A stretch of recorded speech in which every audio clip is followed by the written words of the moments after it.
Hello, this is Sakchun Bernard.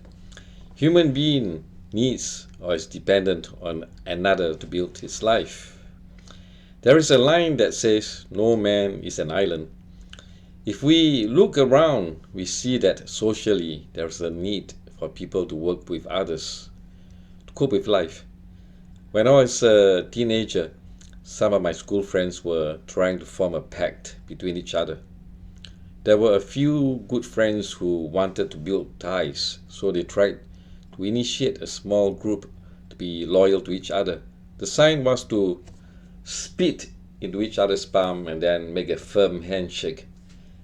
That is pretty gross, and with today's phobia for germs, I would think it would be a great deterrent unless the few amongst each other really want to show those around them that they are really tight in their friendship.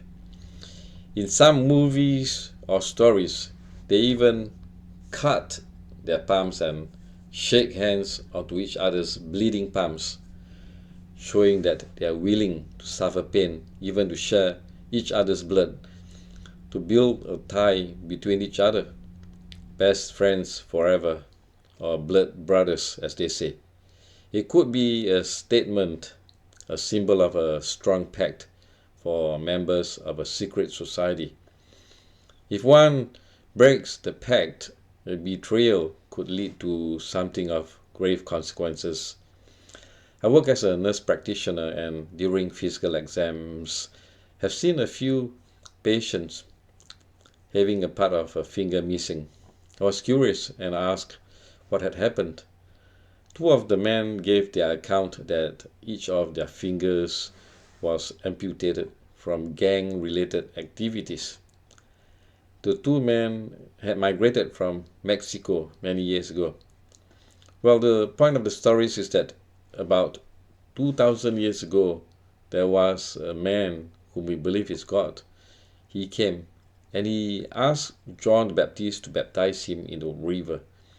And John was a wild-natured man. He lives in the desert, wears clothes made of camel's hair, and with a leather belt.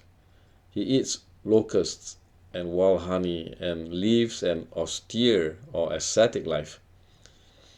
If he was in our time, I could imagine him living in a tent, no cell phone, TV, or radio. His focus was delivering a message from God. That would be like a message from another world. He would be shouting out to the people to repent. He does not hold his words back. He tells it as he sees, for he even called out to them, naming them brood of vipers. Imagine him saying, "You snakes, you double-headed, living a double life. Who told you that if you do not repent and change your lives, you could face fiery consequences?" Well, he was preparing the people for the coming of the Son of God. And that message is certainly applicable to for us. And during his time, sure enough, the Son of God himself showed up, and he showed us by example of the need to get baptized. So John the Baptist submerged him into the river, the Jordan River, and when coming out of the river, out of the water, the God's Spirit came down upon him like a dove, and a voice from above in the sky called out, "This is my beloved Son, with whom I am well pleased." These two signs, the voice and the Spirit in the form of the dove, were witnessed by the people of that time and are recorded and passed down to us.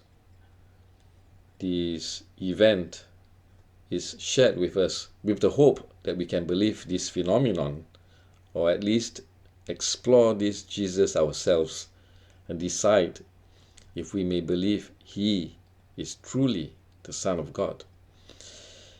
And if we believe this phenomenon, then we need to listen to him, get baptized, and be initiated into his family.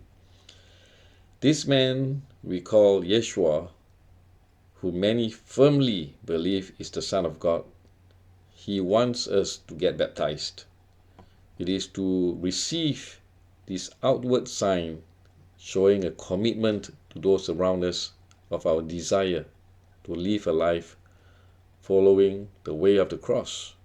That's right, the way of the cross.